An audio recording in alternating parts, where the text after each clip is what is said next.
Hello বন্ধুরা, এই safe doctor tube এ আপনাকে স্বাগতম। আশা করি সবাই ভালো আছেন। চ্যানেলে নতুন হয়ে থাকলে সাবস্ক্রাইব করবেন, ধন্যবাদ। আজকে আমি আলোচনা করব অ্যামাইনো অ্যাসিড ও ভিটামিন সিরাপের ব্যাপারে। যারা অল্পতে হাঁপিয়ে যান, শরীর দুর্বল, মাথা ঘোরে, শরীরে জোর শক্তি নেই, বসে উঠলে পড়ে যাওয়ার মতো হয়, অনিয়মিত শরীর কাঁপা এবং ইমিউনিটি সিস্টেম দুর্বল এবং রোগ প্রতিরোধ ক্ষমতা কমে গেছে, যাদের এরকম সমস্যা হচ্ছে তারা এই সিরাপটি খেতে পারে। সিরাপটির নাম একটু পরে বলছি। এই সিরাপটি ট্যাবলেটস ইন্ডিয়া লিমিটেড ম্যানুফ্যাকচার করে থাকে। এটার দাম হচ্ছে 229 টাকা ইন্ডিয়ান রুপি। যদি এটার ডোজের ব্যাপারে বলি তাহলে একজন প্রাপ্তবয়স্ক লোক 15 ml করে দিনে 2 বার এবং 10 বছরের নিচে হলে 5 ml করে 2 বার খেতে হবে, তবে সবারই খাবার পর খেতে হবে।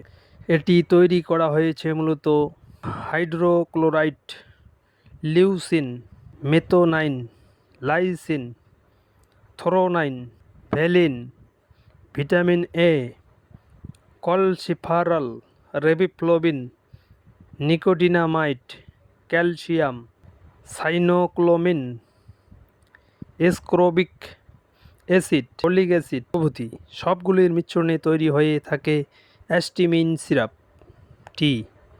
এটার সাইড এফেক্টের কথা যদি বলি তাহলে এটার সাইড এফেক্ট নাই বলতে চলে, তবে কারো কারো বমি ভাব, পায়খানা শক্ত ও গ্যাসের সমস্যা হতে পারে।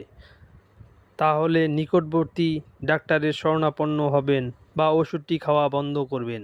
যাদের যাদের শরীরে অ্যামাইনো অ্যাসিড এবং ভিটামিনের অভাব, তাদের জন্য এই সিরাপটি খুব ভালো কাজ করে এবং ডাক্তারবাবুরা প্রেসক্রাইব করে থাকে। এটি যে কোনো মেডিকেল শপে পাওয়া যাবে। তাছাড়া যারা অনলাইন থেকে পারচেস করতে চান তারা অনলাইনে পেয়ে যাবেন। এরকম মেডিসিন রিলেটেড ভিডিও দেখতে হলে চ্যানেলটি সাবস্ক্রাইব করে পাশে থাকবেন। এরপর কোন ওষুধের সম্বন্ধে ভিডিও চান কমেন্টে জানাবেন।